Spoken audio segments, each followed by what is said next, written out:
If you're thinking about moving to Charlotte, North Carolina, this might be one of the most important videos you watch before you make the trip.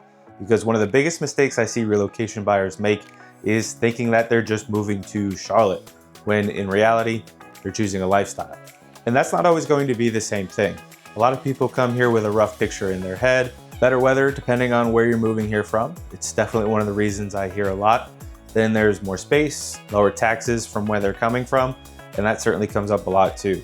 Maybe newer homes, maybe more yard, maybe a little more breathing room, and in a lot of cases, yes, Charlotte can absolutely offer that. But what gets people in trouble is that they fall in love with the idea of Charlotte before they really understand what daily life here is actually going to feel like. That's what I want to talk about in this video.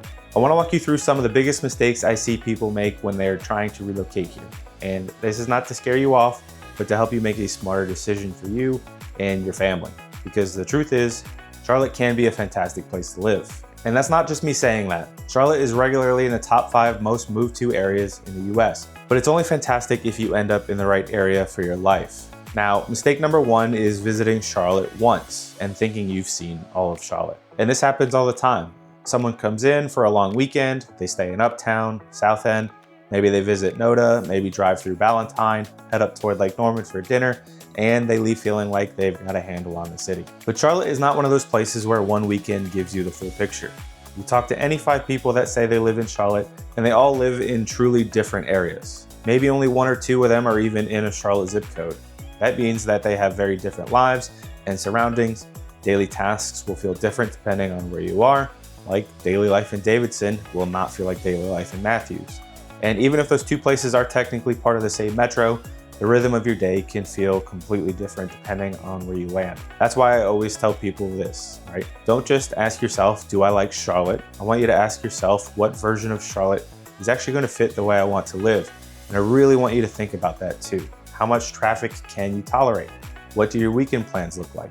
Do you need to be in Uptown 5 days a week, or maybe only drive into the city 2 or 3 times a month for dinner or a ball game? Figuring this out early will save you so much time. Mistake number 2 is focusing too much on the name of Charlotte and not enough on the actual area.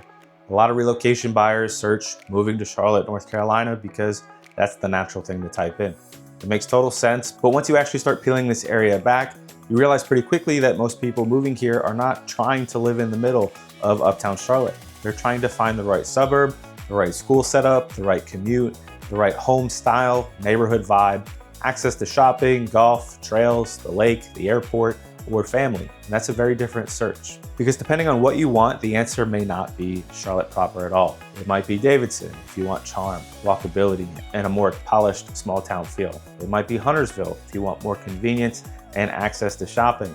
It might be Mooresville if you want more variety in housing and cost variability, like access, and a little more room to spread out. It might be Matthews, Belmont, Denver, Fort Mill, or one of a dozen other areas people overlook because they come into the search too locked into the city name. And I think this is where people get tied up. They think they're choosing a city, but really they're choosing what their Mondays feel like. They're choosing what getting groceries feels like, whether dinner is easy or annoying, whether school drop-off is smooth or stressful, whether they feel boxed in or settled. And that matters so much more than whether your mailing address says Charlotte.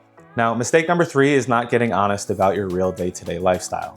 And this is going to be a big one. A lot of people build their search around the life they hope they're going to live instead of the life they actually live now. And I get it. Moving is emotional. It feels exciting. It feels like a fresh start. People start saying things like, we want to be close to Uptown because we'll probably go there all the time. Or we need to be near the lake because we know we're going to be using it every weekend. Or we want that walkable area because we love the idea of being able to walk and grab some coffee.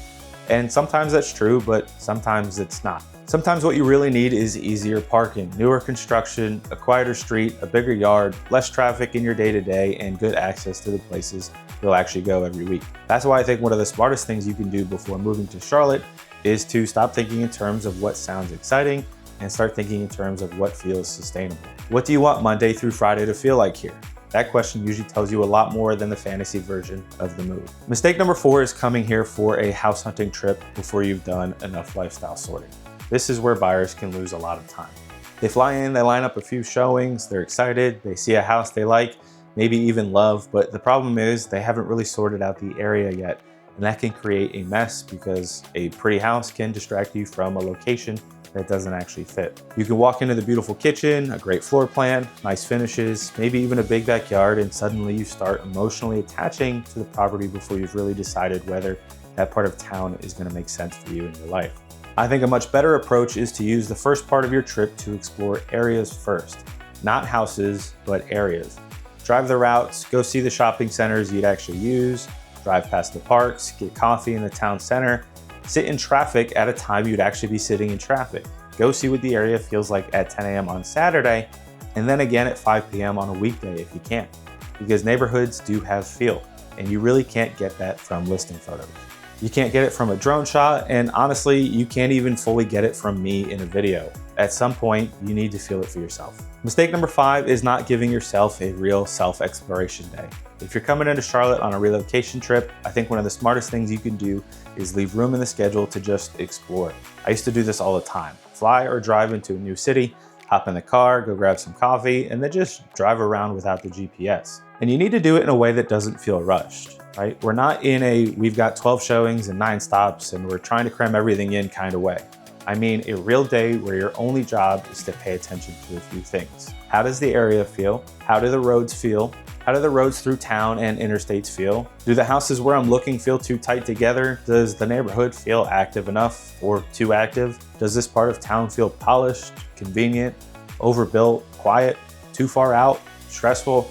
Because sometimes buyers can come in convinced that they want one area, and after one good day of driving around, that completely changes. I've seen people come in thinking they were absolutely going to want one of the more well-known areas, and then they end up preferring something a little less obvious because it just feels better to them in person. I've seen people thinking they wanted to be on the south end and end up falling in love with Cheryl's Ford. And for anyone that has seen my video on Cheryl's Ford, you know exactly how big of a difference that is, right? And this happens a lot. And honestly, to me, that's a good thing. The goal is not to be right from the beginning. Now, it is nice when you pick a spot in your head and it works out perfectly once you explore it, but the ultimate goal is to land in a place that feels right once the dust settles. Now, real quick, I hope you're getting some value out of this video. And if you are, please consider liking and subscribing, as I do make 2 videos twice a week, every week, on what it's like to move to or live in the Charlotte, North Carolina area. And as much as I do like making these videos, I am also a licensed real estate broker here. So if you have any real estate needs, I'd love to help. And with that being said, let's just jump right back into it with our next mistake that I see far too often. Now, mistake number 6 is underestimating how different Charlotte traffic and geography can feel depending on where you choose. This is one of those things that sounds obvious, but people do misjudge it all the time. 2 areas can look close on a map and still feel very different in real life. And that is going to be especially true here with the lake, because your experience of Charlotte is going to be heavily shaped by your main roads, the side of town you choose to live on, and how often you need to cross through busy corridors. And what looks manageable on paper can start to feel very different once you're doing it multiple times a week. That doesn't mean traffic here is some nightmare everywhere all the time. And if you're moving here from, say, Florida, the Northeast, or some other big region where you're going 1 mile per hour in rush hour, that feeling here is going to be better. It means you need to understand your version of it. Your version will be different based on the area of Charlotte you decide on. For some people, being farther out is absolutely worth it because they get more home, more space, and a quieter environment. For other people, that same setup starts to wear on them because everything feels like they have to drive 25, 30, 40 minutes.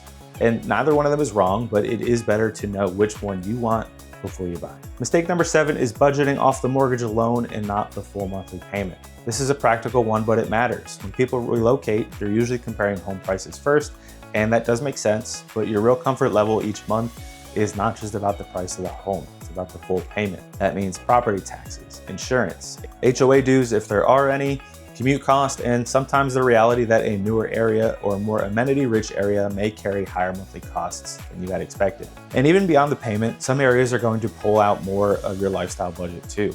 Maybe you're driving more, maybe you're going out more, maybe you're paying more for convenience, or maybe the neighborhood that you chose comes with a lot of upside, but also a little more maintenance or a little more cost than you had expected. So yes, absolutely look at the home price, but also ask yourself whether the area supports the life you want without making the monthly experience feel tight. Now, mistake number 8 is trying to apply another state's home buying rules to North Carolina. And this is going to be a huge one for relocation buyers. A lot of buyers come here assuming that the process is going to work the same way that it works where they're coming from, and it doesn't. North Carolina has its own norms, its own contract structure, and its own rhythm to the way deals come together.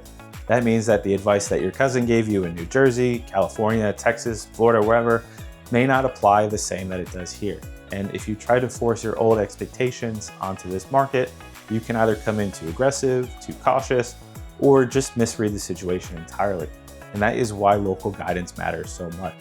Not because everything has to be complicated, but because you want someone helping you make decisions based on how exactly everything does work here. And the last mistake is rushing to pick a house before you've really ever picked your life, because that's what this really comes down to. A move like this is emotional. It's not just square footage and price per square foot or school ratings and distance to the airport. It's also the feeling of whether your new life fits when you wake up here. Do you feel calm? Do you feel excited? Do you feel like yourself? Do you feel like the home supports the kind of life you've been trying to build? That part matters, and I think that sometimes people feel silly admitting that, but I actually think that's one of the most important parts of the whole process. The facts matter, the budget matters, the commute matters, the area absolutely matters, but the feel matters too. Because once the move is over and the boxes are unpacked, that's what you're left with, your daily life. And if you get that part right, everything else tends to feel a whole lot better. So if you are thinking about moving to Charlotte and you want help narrowing down which areas actually fit your lifestyle, your budget, and the way you want your day-to-day to feel, that's exactly what I help people do. My phone number should be on the screen. You can call me, text me, shoot me an email. I talk with relocation buyers every single week, and whether you're moving in 30 days or just starting to explore the idea, I'd be happy to help you think through it. And if you're still in that early stage where you are trying to figure out where you should even start, that's usually the perfect time to reach out as well. Sometimes one good conversation can save you a whole lot of wasted time, wrong turns, and almost right decisions. We'll see you in the next one.